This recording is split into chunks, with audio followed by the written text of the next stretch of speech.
Oh my. Here we are again. Hello, my name is Emma and welcome to Tea Time Tuesday. Hello again. Okay, let me start out by saying this. I finally got my tea, and this is the one that I've been bragging about like forever, and it's called True Blueberry, and it's Celestial Seasonings herbal tea, caffeine free. So this is the one I was talking about. Now, every time I get to this, every time I try to get this, I can never seem to get it in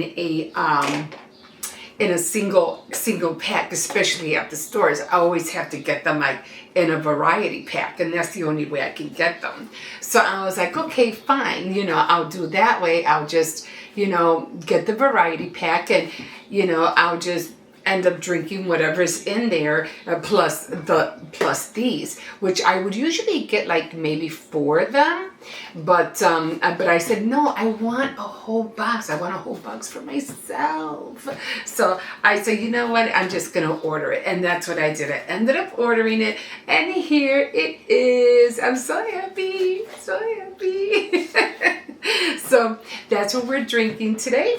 I do have it right here, and you can see it has a nice kind of like reddish look to it. It's just so pretty. It's so pretty. So I'm just gonna pour some in here, and then we're just gonna get right into the books, because I wanted to share a little something with you guys about the books that I've been reading. First off, I completely didn't have time at all to read Unhappily in Love. I just didn't have time this week, and I felt really, really bad about that. And I was like, well, you know what? I'm just going to just try to read a little bit to you guys, and we will take it from there. Right now I'm trying to look for Pinterest, because I was going to read a poem to you guys, but I completely forgot to get one out for you guys. Okay, here it is, and I'm just gonna put in question and type in poems, and let me see what kind of poems they have here. I'm just going to pick any one for right now. This is not what I wanted. It went straight to Amazon, but I might be able to still read it. Okay, this is not a poem. Let me take that off. It's not what I want. A poem for him, poems on life. Let's do poems on life. So let's see this one. I don't remember some of them that I read. I was just picking them out randomly. So I don't know. Let me see if we can get this one up here. Okay, I don't know. Okay, so let's just read one. Let's just read one off the bat. Okay, so we're going to be reading a poem today while we're drinking, or if you're joining me, drinking our tea. And this one is called Why. Okay, and it says, as hard as you are looking, you'll never find the why. So maybe it's just better if you don't even try. Why cannot change what's happened.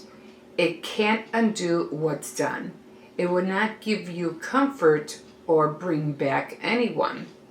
Except that God had reasons. His timing's never wrong. At any given moment, we're right where we belong. He knows your heart is hurting. He sees your failing tears. He knows that every second feels like 1,000 years. Maybe it will take some time, but you will laugh again. Learn on those who love you most, your family and friends. And know that God is with you. You are his child too. His healing lights already shining down on you. Isn't that sweet? That's so sweet. So that's the poem for the day. And I did end up going to the thrift store, and when I came back home, I completely forgot to look for a poem book. And I was like, oh no, I was supposed to look for a poem book. But at the same time, I wanted to find a sewing book because to me, sewing right now is playing a big part in my life. And I'm trying to learn how to sew a blouse.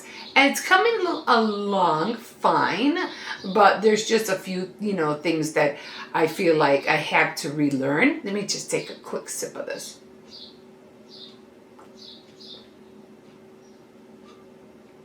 One thing I don't really like drinking cold tea. Oh, there's that wonderful flavor that I missed.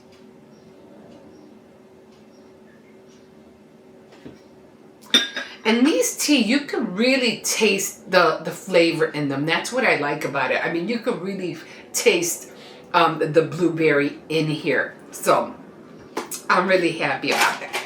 Okay, so I wasn't able to read Napoli in Love. I'm always looking at the clock. I try to put a watch on my arm, but I get lazy of charging it all the time. Otherwise, I'd be doing this all the time when I could just look up there. Okay, so this is more like a trilogy. It's not a trilogy, but what would you call it? A three-way affair between two girls who are trying to, well, one's married to the guy who the other girl's trying to get back into her life. So we were talking about Venus, Jake, Serena, and we were talking about Eric. And we have all these characters who are in play with what's going on. I think the last time we spoke about this, it was Serena was trying to get Jake to fall back in love with her. And he's like, no, he has made up his mind. He had married Venus. And even though they don't have a child together, he has taken Maya to be, his daughter. And he, of course, playing the father. And Eric was Venus's ex-boyfriend of the real father of Maya. And everything's just playing out.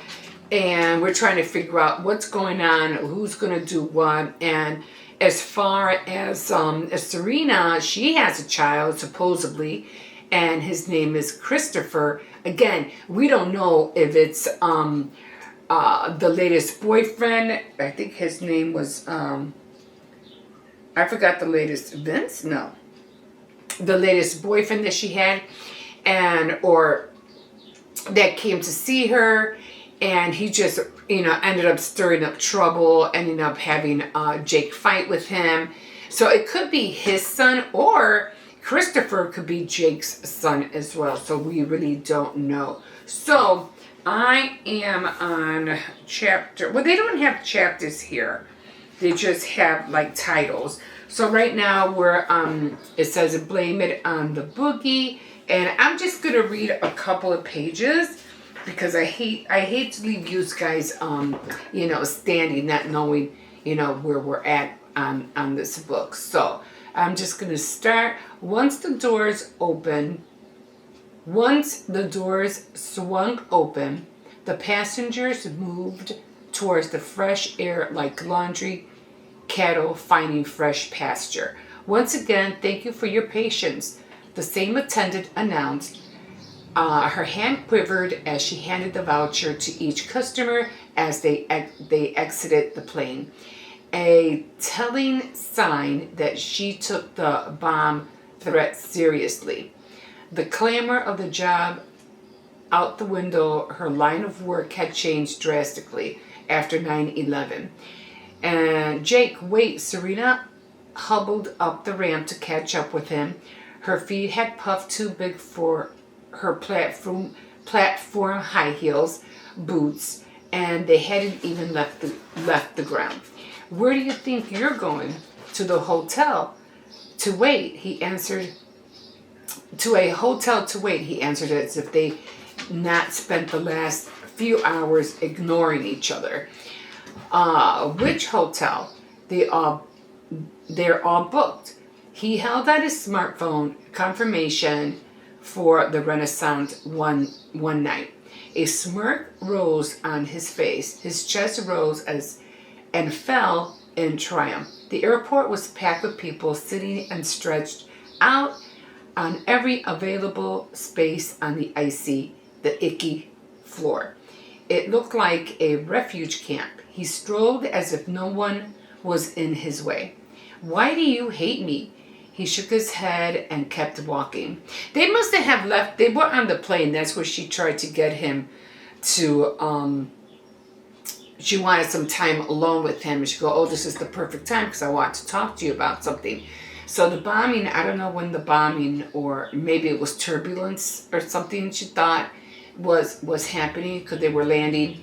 But she tried to talk to him on the plane, but it didn't work. And he just, he had his earphones in his ears. I think I spoke about that the last time. And he completely what? What? No, what are you talking about? And he kind of just ignored everything that she was saying. So he shook his head and kept walking.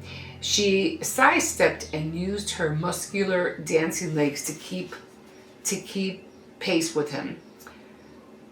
How did you get your room? The realization hit her. Why didn't you say something? You were staring out the window the whole time. You saw the planes not taking off. All of them just sitting out there, and you knew, didn't you? He hunched his shoulders. She followed him out to the mile-long stretch of people waiting for a taxi. The line was moving at a snail pace. Fumes rose off the idling engines of cars parked at the curb and went directly up to her nose. She had to go 2 or 3 times before she could talk. She can't leave me here. Oh, you can't leave me here, she whined. She wanted to pretend to be vulnerable, not really being vulnerable. It made her sick to need anyone. But here she was, outside LaGuardia Airport with no team, no Quincy, her boyfriend, no LaShawn, her personal assistant. Ramona was inept and completely incapable of handling someone of Serena's star quality. Her manager, Keisha, had warned her about traveling with her crew without someone with her best interests at first priority. But she hadn't wanted any distractions between her and Jake. It was the perfect opportunity to be alone with them. Oh, wait. I think this is the chapter that I was talking about the last time. So,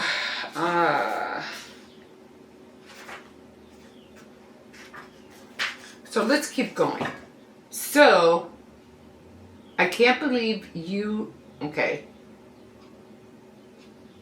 Please, okay, the perfect opportunity to be alone with him. Please, Jake, I can't stay here. I've only got one room. Sorry, sweetheart, he said without even looking in her direction. I can't believe you're treating me this way. She talked to his wide back. Since when did you become this cruel? If this is what marriage does for you, I'm glad we never took that plunge. He whipped around, startling her? He whipped around, startling her. She bounced back, bumping into people in the line behind her. Truer words had never been spoken. He still smelled all the alcohol she threw on him. Oh yeah, they were getting off the plane because she spilled alcohol on him on the plane, as if he'd been boozing it up all afternoon. But she knew different.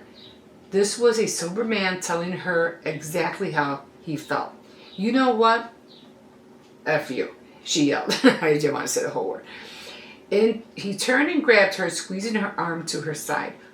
All right, chill. Oh, she's the one that said that.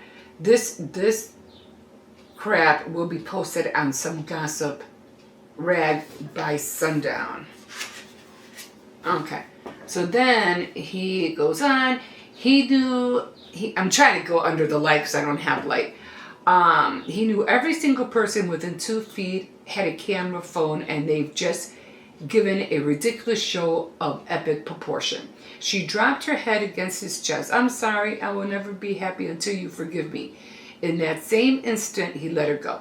Forgive you for what? She welled up, unable to speak. You can't even say it, can you? Even if you can't forgive yourself, what do you expect me to do? Once again, he was right. Cameras were always watching, except they were real pictures by real photographers who were paid handsomely to catch up an opportunity such as this. Paid to make it appear to be something that it wasn't. Or maybe it was exactly as it appeared. A married man with his famous lover clutched in a tearful embrace. A final goodbye. He hated the camera toting stalkers. Toting stalkers? He hated the lies and the falsehood. He hated the need for a celebrity to have their whole life at everyone's instant disposal. Privacy was something he cherished, not a thing of the past like cassette tapes. This was no hiding. If someone wanted to find you, they could. They hopped into a cab. Jake watched over Serena's shoulder as she typed into her phone, sending out a message to her endless number of fans. Have no fear. I'm safe and I'm in good hands. My hands, he assumed. Bottom line, he folded his arms over his chest. Just more lies. Okay, so I'm going to stop there because actually that was a short, maybe it was meant to be, that was a short chapter. The other one is even longer, like way longer. So I'm going to stop here. And of course, the other one's called Party Favors. So again, we don't know, I don't know really in what direction that book is going. Other than that, Serena is still trying to claw her way into Jake's life. Even though Jake is like, we're done. I had it. I'm married. I have a wife. I have a family. I don't need you. But Serena is still like, holding on like really, really, really tight. Okay, so I'm just going to pick a page and let's see what Emily you know what? I'm just going to move a little bit over because every time I do this, I'm always going to the center of the page. So this is an old page. This is an old book. As you can see, it's already falling apart. I got to figure out how to, cover this back up because I love this book. Now I don't like the up-to-date version. So I like this one instead. Okay, so let's say printed thank you cards. Let's see what she has to say about that. Commercial cards may be used for a thank you instead of your best note paper. As long as a personal message is written on them by hand, it need only be a line or two. But it must express your own feelings, not those of the card company, and it must mention the gift or the occasion. So it's printed thank you cards. For those who receive no thank you, I receive innumerable letters every week asking what should be done when no acknowledgement for a gift sent weeks or months ago before it has been received. There is no time to stand on ceremony. After 3 months at the outside, you must write and ask whether or not the gift was received. Now, just to make sure the gift was gotten. And then nobody sends you anything. After 3 months at the outside, you must write and ask whether or not the gift was received. If the recipient is embarrassed, that is fine. She should be, and perhaps will be, more appreciative in the future. If her letter was lost, she will tell you that she has written it and your mind will be at rest. It is inexcusable not to thank the donor of any gift and people who have been driven to desperate measures to ensure some acknowledgement. One suggestion is to send all gifts insured. Then you have a good reason to write and say, since I haven't heard from you, I assume the gift I sent was lost. If if this is so, I would like to put in a claim for the insurance. So you will let me know as soon as possible whether you received it. This is old paper or not. One woman has become so annoyed with this frequent carelessness that when she sends a gift from a department store and has not received no thanks in a reasonable length of time, she sends a postcard to the bride with 2 lines on the back. I did receive the package from Tiffany. I did not receive the package from Tiffany. It's either or, right? She claims she will always get results immediately, and believe it. However, such measures may seem a bit strong, even rude to some, and I would not suggest using them unless you know that your gift was received and that others as well as you have received no acknowledgement of their gifts. In this case, it is obviously not an error, and the bride deserves no consideration. When the gift is in question, in check, you might write, I am concerned about the check I sent you for your birthday. It has been cashed and returned to me. But since I have received no word from you, I am worried that it fell into the wrong hands and it was not you who cashed it. Would you please let me know? I'm a little iffy about that. I did receive the package from Tiffany. I did not receive the package from Tiffany. I guess you just make whatever a choice you want to, whatever, just get straight to the point, I guess. If you didn't receive something, it is kind of, hurtful when you're expecting something. Or these days, if you're on Facebook or something, or if you're on a social media and you send people things, like you send people a care package or whatever it is that, they have it to the point where they'll unbox it, and a lot of people are like,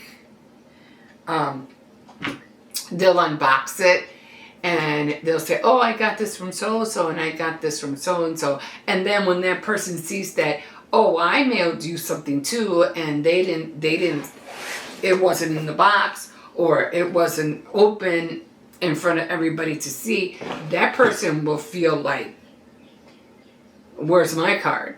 How come you didn't, show my gift? And people get really, can get really, not insulted, but they can get really hurt that you didn't share what that person sent, So I guess it kind of, back then, I guess it kind of falls on the same thing. I mean, if you didn't receive something or you sent somebody something and they didn't receive it, I mean, you should just nicely say, hey, I mailed you something and, I noticed that you didn't show it. Did you get it? Just be nice about it. Don't be rude or cruel about it. You know what I mean? Because, again, it could be a mistake. It could get lost in the mail. Maybe, there wasn't enough postage. Who knows, But just be nice and don't get overly, offensive just because somebody, didn't send you a thank you letter or something because of something that you sent, I think. We'll leave it at that. That's a lot to think about. When it comes to etiquette, it is highly classic to do the right thing. Very highly classic. So, I did go to the thrift store. And I did find, again, I was, looking for sewing books. Now, the last time I did go to the thrift store, they had a whole Singer, like a small encyclopedia Okay. I mean, they had so many of them, and I was like, oh man, I could really use these. But at the time, I wasn't really thinking about buying sewing books. But as I'm making a blouse, and I'm going through all these, little steps, I was like, man, I should have grabbed those sewing books. And they were from Singer on top of that. And I was like, I really, really should have grabbed those books. But then again, I don't drive, so it's very hard for me to carry so many books back. But I did find one, and now I just kept looking and looking and looking, and I did find one, and this is exactly what I needed for, because this is exactly what I'm dealing with, is those patterns. And the book is called Coates and Clark's Sewing Book, Newest Methods from A to Z. And this is the front cover. And you could tell it is kind of like an old book. But yeah, but I do like it. It has a lot of pictures. Not a lot of pictures, but it shows you. I'll show you a little bit. Where was it? Did I miss it? It showed you almost like from step to step. It had a picture by picture of everything that you were doing. Oh my God, I feel like this book's ready to fall apart. And I know it was in the front, so I remember seeing it. Oh, here it is. It's like from beginning, I'm going to cover you here a little bit, to end. I was like, this is so cool. And this is one book that I'm going to read from beginning to end, because there's just so many things I need to know about sewing, especially now that I'm really diving into sewing. Anyway, thank you so much for joining me for a cup of tea. I really appreciate it. And next time, I hope you could be able to grab a cup of tea yourself and join me. And so yeah. So like a fish in the sea, so glad you caught me, and we will see you next time on Tea Time Tuesday. Don't forget to like, subscribe, and comment, and let me know about how you feel about me reading any kind of material here on this program. Okay, guys, I have a lot of things to do, and I hope you like my little setup that I put up there. I have my little doll. I had it for quite 2 years. And I ended up putting my little tier tray up there with some goodies, which I'm not going to eat. I want to eat them, maybe a cookie, because I'm trying to get in shape for the summer. So, yeah. Okay, guys, we will see you later. Have a great day.